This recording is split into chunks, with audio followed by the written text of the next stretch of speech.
નમસ્કાર ગુજરાત। આજે આપણે જોશું 13 ફેબ્રુઆરી 2025નું મોસ્ટ ઇમ્પોર્ટન્ટ કરંટ અફેર। તે પહેલાં ખાસ કરીને ચેનલ ઉપર નવા હોય તો ચેનલને સબસ્ક્રાઈબ કરી લેવી, વિડીયો પસંદ આવે તો લાઈક કરવો અને તમારા મિત્રો સુધી શેર પણ કરી દેવો। તો ચલીએ આજના ક્લાસની શરૂઆત કરીએ આપણે। તો વિજ્ઞાનમાં મહિલાઓ અને કન્યાઓ એટલે કે છોકરીઓનો આંતરરાષ્ટ્રીય દિવસ 2025 ક્યારે મનાવવામાં આવ્યો? તો 11 ફેબ્રુઆરીના રોજ આ દિવસ મનાવવામાં આવે છે દર વર્ષે। તો દર વર્ષે 11 ફેબ્રુઆરીએ વિજ્ઞાનમાં મહિલાઓ અને છોકરીઓનો આંતરરાષ્ટ્રીય દિવસ ઉજવવામાં આવે છે। સંયુક્ત રાષ્ટ્રીય વિજ્ઞાન, ટેકનોલોજી, એન્જિનિયરિંગ અને ગણિત એટલે કે સ્ટેમમાં જે ક્ષેત્રમાં જે મહિલાઓની સંપૂર્ણ અને સમાન પહોંચને ભાગીદારીને પ્રોત્સાહન આપવા માટે આ દિવસ ઉજવવામાં આવે છે। અને આ વર્ષે વિજ્ઞાનમાં જે મહિલાઓ અને છોકરીઓનો 10મો આંતરરાષ્ટ્રીય દિવસ ઉજવવામાં આવી રહ્યો છે, જેની થીમ તો કે સ્ટેમ।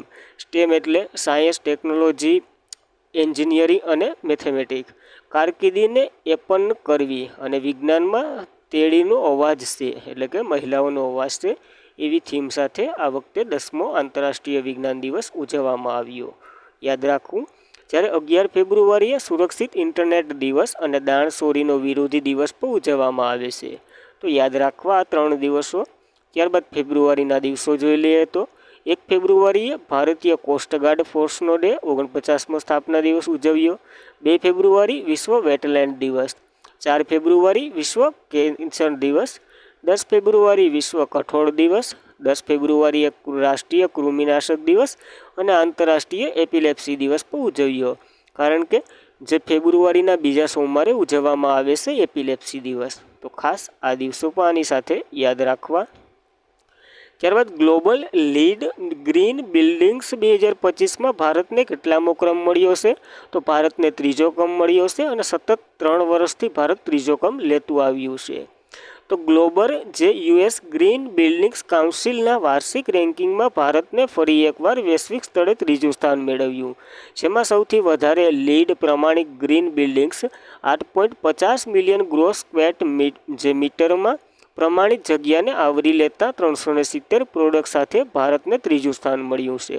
તો યાદ રાખવું, આ ગ્લોબલ લીડ જે ગ્રીન બિલ્ડિંગ છે, ટૂંકમાં એવી બિલ્ડિંગ હોય જેની ઉપર ફળ તો ન હોય, ફૂલને વગેરે પૌધા અને વગેરે છોડને સજાવટ કરી એવી રીતના પ્રદૂષણ મુક્ત બિલ્ડિંગો રાખવામાં આવે, એવી બિલ્ડિંગોમાં આ રેન્ક આપવામાં આવે છે।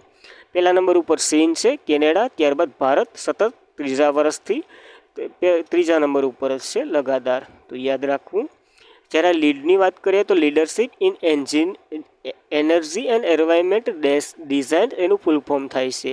આ યુએસ ગ્રીન બિલ્ડિંગ્સ કાઉન્સિલ દ્વારા ઉર્જા અને પર્યાવરણની ડિઝાઇનના નેતૃત્વમાં આને બહાર પાડવામાં આવે છે। આની શરૂઆત 2000માં થઈ હતી, હાલ 24મી આવૃત્તિ છે, તો એ પણ યાદ રાખવું। ત્યારબાદ આવા થોડાક ઇન્ડેક્સો જોઈ લઈએ 2025ના। તો ફોર્બ્સની વર્ષની 2025માં 12મા વૈશ્વિક સૌથી શક્તિશાળી દેશોની યાદીમાં ભારત તો કે 12મા નંબર ઉપર હતો, યુએસ પહેલા નંબર ઉપર હતું। ઇન્ટરનેશનલ એર ટ્રાન્સપોર્ટ એસોસિએશનના અહેવાલ મુજબ ભારતે ફ્લાઇંગ વેન્ટ રેન્કિંગમાં પહેલા નંબર ઉપર હતું। 2023માં કાપડ અને વસ્ત્રોના નિકાસમાં વૈશ્વિક ભારતનું સ્થાન 6ઠું હતું, ટોચ ઉપર ચીન હતો। ગ્લોબલ એમ્બિસ ઇન્ડેક્સ 2025માં 123 નંબર ઉપર ભારત, સ્વિટ્ઝરલેન્ડ પહેલા નંબર ઉપર હતું। ટોમટોમ ટ્રાફિક ઇન્ડેક્સમાં કલાકોનું સૌથી વધુ ગીચ શહેર કોલકાતા હતું, વિશ્વમાં કોલંબિયા હતું। ક્યુએન્ડ વર્લ્ડ ફ્યુચર સ્કીન ઇન્ડેક્સ 2025માં યુએસ પહેલા નંબર ઉપર હતું, ભારતનો રેન્ક 25મો હતો। આમાં કોફીના ઉત્પાદનની દ્રષ્ટિએ ભારત વિશ્વમાં 7મા ક્રમે, બ્રાઝિલ પહેલા નંબર ઉપર છે, ભારતમાંય કર્ણાટક। વૈશ્વિક ફાયર પાવર ઇન્ડેક્સ 2025માં 4થા નંબર ઉપર, યુએસ પહેલા નંબર ઉપર। એડલમેન્ટ ટ્રેન્ડ બેરોમીટર 2025માં ટોચ ઉપર ચીન, 3જો નંબર ભારતનો હતો। નીતિ આયોગે પ્રથમ નાણાકીય આરોગ્ય સૂચનાંક 2025 બહાર પાડ્યો હતો, એમાં ઓડિશા પહેલા નંબર ઉપર, બીજા નંબર ઉપર છત્તીસગઢ અને 3જા નંબર ઉપર ગોવા વગેરે રાજ્યો હતા। તો યાદ રાખવા આ ઇન્ડેક્સો પણ। ત્યારબાદ ઓડીઆઈ ક્રિકેટમાં ઇતિહાસમાં સૌથી વધુ છગ્ગા મારનાર બીજા ક્રમે કયા ખેલાડી બન્યા છે? તો રોહિત શર્માએ આ રેકોર્ડ પોતાના નામે સ્થાપિત કર્યો છે। તો રોહિત શર્મા ઓડીઆઈના આંકડામાં ભારતીય ક્રિકેટના કેપ્ટન રોહિત શર્મા ક્રિસ ગેલને પાછળ છોડી ઓડીઆઈના ઇતિહાસમાં બીજા ક્રમે સૌથી વધુ સિક્સ મારનાર બેટ્સમેન બન્યા। જેઓની કુલ સંખ્યાની વાત કરીએ તો 336 છે। પહેલા નંબર ઉપર શાહિદ આફ્રિદી છે 351 સાથે, બીજા નંબર ઉપર રોહિત શર્મા છે અને ત્રીજા નંબર ઉપર ક્રિસ ગેલ છે. તો ત્રણેય ક્રમો પણ યાદ રાખવા રહી. તો ત્યારબાદ આવા જ થોડાક ક્રિકેટના ઇતિહાસો જોઈ લઈએ. તો ઈરા જાધવ માત્ર 14 વર્ષના છે, જેઓએ અંડર 19 ક્રિકેટની ત્રીજી સદી ફટકારનાર પ્રથમ ભારતીય ક્રિકેટર બન્યા. સ્મૃતિ મંધાના વન ડે ઇન્ટરનેશનલમાં સૌથી ઝડપી 4000 રન બનાવનાર પ્રથમ ભારતીય મહિલા ખેલાડી બન્યા. સ્મૃતિ મંધાનાએ એક કેલેન્ડર વર્ષ 2024માં સૌથી વધુ 4 સદી ફટકારનાર વિશ્વની પ્રથમ મહિલા ક્રિકેટર બન્યા. સ્મૃતિ મંધાના સૌથી ઝડપી ઓડીઆઈ સદીમાં નવો રેકોર્ડ બનાવનાર છે. સ્મૃતિ મંધાનાના નામે છે માત્ર 70 બોલમાં. સૌથી ઝડપી 200 ટેસ્ટ વિકેટ લેનાર ભારતીય બોલરમાં જસપ્રીત બુમરાહ 44 ટેસ્ટ મેચો રમનાર છે. તો ખાસ કરીને આ રેકોર્ડો પણ યાદ રાખવાની સાથે. ત્યારબાદ ભારતીય બેડ ગર્લ IAAFમાં નેટપાક એવોર્ડ જીત્યો. જો આ મૂળ કઈ ભાષાની ફિલ્મ છે? તો તમિલની ફિલ્મ છે, એટલે કે તમિલ ભાષાની જેને આ એવોર્ડ જીત્યો હોય. તો ભારતની દિગ્દર્શક તરીકે પહેલી ફિલ્મ બેડ ગર્લ એ international film festival Rotterdam, જેને ટૂંકમાં કહીએ તો AAAFR 2025માં પ્રતિષ્ઠિત network for the promotion of the Asian સિનેમાનો એવોર્ડ જીત્યો. જ્યારે આ પ્રશંસનીય ફિલ્મ નિર્માતા અનુરાગ કશ્યપ અને વેત્રી માંડ દ્વારા રજૂ કરવામાં આવેલી હતી. તો શું આવું આ એક પેલી જ ફિલ્મ કરી શકીએ એ પણ તમિલની બેડ ગર્લ? તો કે ના, આની પહેલાં નાસિર હતું 2019માં, નોકર કી કમીઝ 1999માં, વિધાન 1995માં, જેણે અગાઉ આ એવોર્ડો જીતી ચૂક્યા હોય. તો આ પહેલી ફિલ્મ તો નથી, તો યાદ રાખવું આ તમિલની ફિલ્મ છે, બેડ ગર્લ નામની ફિલ્મ યાદ રાખવી. ત્યારબાદ ઇન્ટરનેશનલ ડોક્યુમેન્ટરી ફિલ્મ ફેસ્ટિવલ ડેમની વાત કરીએ તો આ અને યુરોપિયન ફિલ્મ એકેડેમી દ્વારા સ્થાપિત આ ઇન્ટરનેશનલ ક્રોએશિયન ફોર ફિલ્મેન્ટ એટ રિસ્ક મિશનનું જોખમી મુકાયેલી જે ફિલ્મો હોય એનું હિમાયત કરે છે અને એનું એકતા કરવાનું કાર્ય કરે છે આ એકેડેમી. જ્યારે ઇફા એવોર્ડ 2025ની 25મી આવૃત્તિ આપણે રાજસ્થાનમાં થવાની છે, જયપુર ખાતે. આ બીજી વખત થવાનું છે. આની પહેલાં પહેલી વખત 2019માં મુંબઈમાં થઈ ગયું છે ઇફા એવોર્ડનું આયોજન. તો ખાસ કરીને જ્યારે ઇફા એવોર્ડ 2025ની વાત છે, તો 2024માં ક્યાં થયું હતું? તો કે યુનાઇટેડ આરબ અમીરાતમાં થયું હતું. આ પોઈન્ટો સાથે યાદ રાખવું. ત્યારબાદ કઈ ભારતીય કંપની સાથે મુરલીધરન સાથે સ્પિનર સ્પોટ ડીકનું અનાવરણ કર્યું છે? તો રિલાયન્સ ગ્રુપ અને મુરલીધર, જે શ્રીલંકાના છે ક્રિકેટર, એની સાથે એક કરાર કર્યા. શું કરશે? તો કે આ એક લિક્વિડ બનાવવાના છે, જેનું નામ તો કે સ્પિનર રાખ્યું. તો રિલાયન્સ કન્ઝ્યુમર પ્રોડક્ટ લિમિટેડ, જે રિલાયન્સ ઇન્સ્ટિટ્યૂટ્સની જે પેટાની શાખા છે, જે નવા બ્રાન્ડ સ્પિનર સાથે સ્પોટ હાઇડ્રેટ ડ્રિંક સેગમેન્ટમાં પ્રવેશ કરી ચૂક્યું. અને શ્રીલંકાના જે ક્રિકેટર દિગ્દર્શક મુથૈયા મુરલીધરન સાથે સહનિર્મિત સ્પિનરનો ઉદ્દેશ્ય તો કે એક સસ્તું અને અસરકારક હાઇડ્રોજન સોલ્યુશન પૂરું પાડવું. અને આ 150 મિલી બોટલ માત્ર 10 રૂપિયામાં મળશે. જે વગેરે કોહલીને બધી પીતા હોય, કાળું પાણીને, ધોરું પાણીને એવું વગેરે હવે તો કે સસ્તું મળશે આ કંપની દ્વારા. રિલાયન્સ અને મુથૈયા મુરલીધરન બંનેનું કોમ્બિનેશન કરી અને આ બનાવશે એ. તો ખાસ કરીને એનું નામ તો કે સ્પિનર રાખ્યું છે, એ પણ યાદ રાખવું. ત્યારબાદ હિન્દુસ્તાન એરોનોટિક લિમિટેડ જેટ ટેનરનું નામ બદલી નવું નામ રાખ્યું છે. એનું નામ તો કે યશસ રાખ્યું છે. તો જોઈએ શું કારણે નામ બદલાવ્યું? તો કે હિન્દુસ્તાન એરોનોટિક લિમિટેડના મુખ્ય તાલીમ વિભાગ હિન્દુસ્તાન જેટ ટેનર એટલે કે હિન્દુસ્તાન જેટ ટેનર 36ને વિમાનના સમગ્ર અનાવરણમાં પ્રસ્થાપિત લક્ષણો અને સ્પિન પ્રતિકારકના ઉકેલવા માટે નામ ફેરવું યશસ એનું નામ રાખ્યું. જો સંરક્ષણ ઉત્પાદન વિભાગના સચિવ કોણ છે? તો કે સંજીવ કુમારે બેંગ્લોરમાં ચાલી રહેલા એરો ઇન્ડિયા 2025 આ એની કેટલામી આવૃત્તિ છે તમારે કોમેન્ટ કરવાની છે, આપણે અગાઉ ભણી ગયા. હિન્દુસ્તાન એરોનોટિકના જે chief managing director DK Sunil અને વરિષ્ઠ અધિકારીઓની હાજરીમાં નામ બદલાયું છે. તો યાદ રાખવું. અને અહીંયા આમાં ભાગ પણ લીધો હતો એરો ઇન્ડિયામાં. કોની? તો કે આ યશસ, જેનું નામ બદલ્યું જેટ ટેનર ઇને. તો યાદ રાખવું.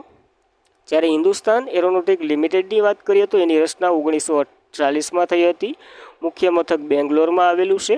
CMD તો કે DK સુનિલ છે. અને 14મી મહારત્ન કંપની બની હતી હિન્દુસ્તાન એરોનોટિક લિમિટેડ. જ્યારે હમણાં જ પીએમ મોદીએ કર્ણાટકના તુમકુરમાં દેશની સૌથી મોટી હેલિકોપ્ટર મેન્યુફેક્ચરિંગ પ્લાન્ટનું ઉદ્ઘાટન કર્યું, જે તો કે હિન્દુસ્તાન એરોનોટિક લિમિટેડ અંતર્ગત જ આવે. તેજસ એ દેશનું પ્રથમ સ્વદેશી રીતે વિકસિત હલકું કોમ્બેક્ટ એરક્રાફ્ટ છે. તો આ માહિતી પણ આની સાથે યાદ રાખવી. ત્યારબાદ આવા જ થોડાક નામ બદલીના ક્વેશ્ચનો જોઈ લઈએ. તો નૌગઢ રેલવે સ્ટેશનનું નામ સિદ્ધાર્થનગર આ રેલવે સ્ટેશન રાખ્યું હતું. યુપીમાં જે ઝાંસી રેલવે સ્ટેશન હતું એનું નામ તો કે રાણી લક્ષ્મીબાઈના નામ ઉપર. યુપીમાં કાકોરી ઘટનાનું નામ તો કે કાકોરી ટ્રેન કાર્યવાહી રાખ્યું હતું. કુસંગજ રેલવે સ્ટેશનનું નામ તો કે તપેશ્વર ધામ રેલવે સ્ટેશન. રાષ્ટ્રપતિ ભવનનો દરબાર હોલનું નામ બદલી ગણતંત્ર મંડપ અને અશોક હોલનું નામ બદલી અશોક મંડપમ રાખ્યું. જ્યારે પુણે એરપોર્ટનું નામ તો કે જગતગુરુ સંત તુકારામ મહારાજના નામ ઉપર. પ્લોટ બેયર આંદમાન નિકોબારનું capital Shri Vijayapuram. Maharashtra state skill યુનિવર્સિટીનું નામ બદલી રતન ટાટાના નામ પર રાખવામાં આવ્યું છે. જ્યારે મહારાષ્ટ્રનું અહમદનગર અહલ્યાબાઈ નગર. અયોધ્યા એરપોર્ટનું નામ મહર્ષિ વાલ્મીકીના નામ પર. રાજપથનું નામ કર્તવ્ય પથ દિલ્હીમાં આવેલું છે. ચંદીગઢ એરપોર્ટનું નામ શહીદ ભગતસિંહના નામ ઉપર. હમણાં કોલકાતામાં જે ફોર્ટ વિલિયમનો જે કિલ્લો આવેલો છે એનું નામ પણ બદલી નાખ્યું, એ તમારે કહેવાનું છે. શિવાજીના એક કિલ્લા ઉપર આધારિત આનું નામ રાખ્યું છે.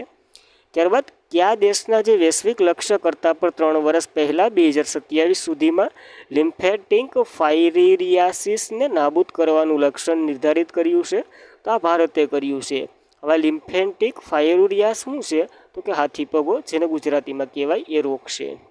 તો કેન્દ્ર આરોગ્ય અને પરિવાર કલ્યાણ સચિવ શ્રી રાજેશ ભૂષણ રાષ્ટ્રવ્યાપી માટે ડ્રગ્સ એડમિનિસ્ટર ઝુંબેશ શરૂ કરી, જેનો હેતુ તો કે ઘરે જઈ અને ફાયેરિયાના વિરુદ્ધ દવાઓ ઉપયોગ કરવા અને રોગનું સંક્રમણને સમાપ્ત કરવાનું છે.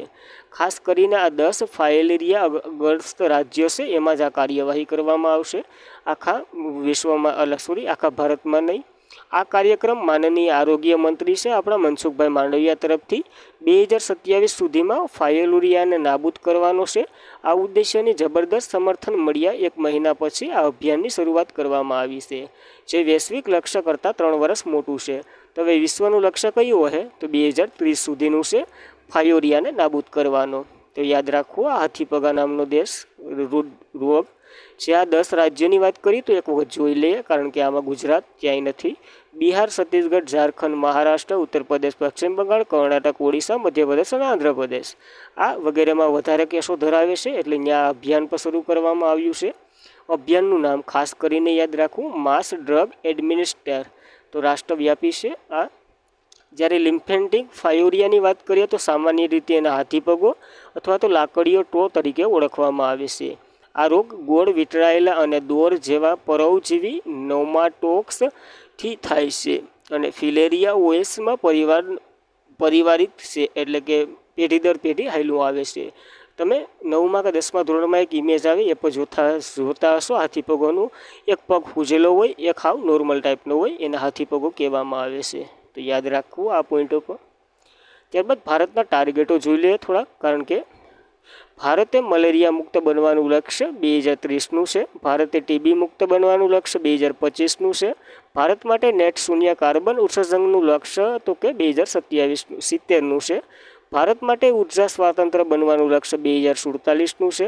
ભારતનું સ્પેસ સ્ટેશન બનાવવાનું લક્ષ્ય 2035નું છે અને મનુષ્યને ચંદ્ર પર મોકલવાનું 2046નું છે. કેન્દ્ર સરકારે 2037 સુધીમાં મિનિમમ ટન સ્થાનિક સ્ટીલ ઉત્પાદનનું લક્ષ્ય નક્કી કર્યું છે, 500 મિનિમમ ટન.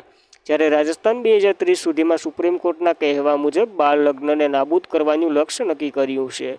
એનિમિયા દૂર કરવાનું લક્ષ્ય 2047નું છે. મેલેરિયાની તો આગળ વાત કરી લીધી. 2047 સુધીમાં ઉર્જા સ્વાતંત્ર્ય બનવાનું લક્ષ્ય છે ભારતનું. 2070 સુધીમાં નેટ કાર્બન શૂન્ય ઉત્સર્જનનું લક્ષ્ય છે. પોતાનું સ્પેસ સ્ટેશન બનાવી દીધું. ઇસરોએ કહ્યું કે ભારતનું લક્ષ્ય 2030 સુધીમાં માલવા મુક્ત જગ્યા બનાવવાનું લક્ષ્ય છે. અને જળ જીવન મિશન 2024નું લક્ષ્ય હતું પણ પૂરું ન કરી શક્યું.